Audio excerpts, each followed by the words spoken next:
실제로 상황이 어때요? 정말 심각해요? 심각하죠.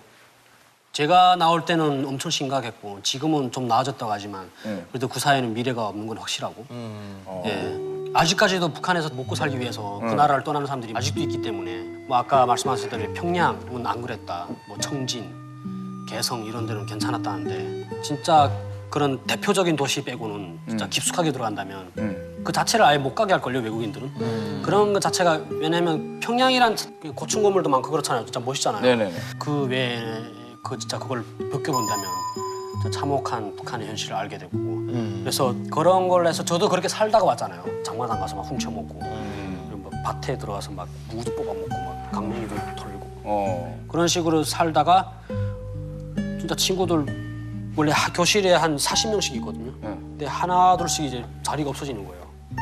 친구들 연락 안 돼서 집에 가보니까 애들이 죽었대요. 배고파서 죽고. 어떤 친구는 너무 고파가지고 길거리 옆에 있는 게살구 나무를 이제 막 털어 살구를 해가지고 그걸 막 먹은 거예요, 정신없이. 먹어서 체해서 죽은 거예요. 체해 죽은 친구들이. 급하게 먹다가.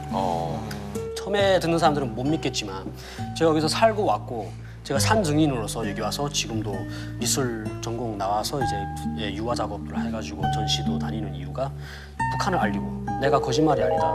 세계적으로도 뭐 인권 이런 건 얘기하지만 북한의 현실에 대해서는 아무도 아직 그래도 많이는 모르고 있기 때문에 이런 것들을 좀 더 알려주고자 제가 계속 작업하고 있는 거죠. 지금 저 김춘혁 씨가 북한 인권 문제를 주제로 이제 뭐 또 미대를 다니시니까 그림을 그리죠. 네네.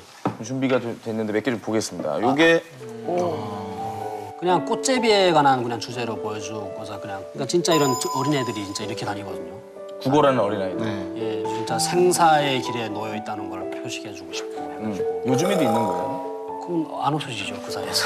꽃제비. 예, 그런 얘기를. 요거는 이제 이거는 저희가 2월 16일이랑 4월 15일이 대명절이거든요. 김일성이 4월 15일 생일이고 김정일이가 2월 16일인데 그때마다 선물을 줘요. 그걸 주고 학교에서 받아가지고 인사하고 또 집에 오면 또 인사해야 돼요. 초상화 2개 놓고 초상화 집에 걸려있거든요. 너 보든 말든.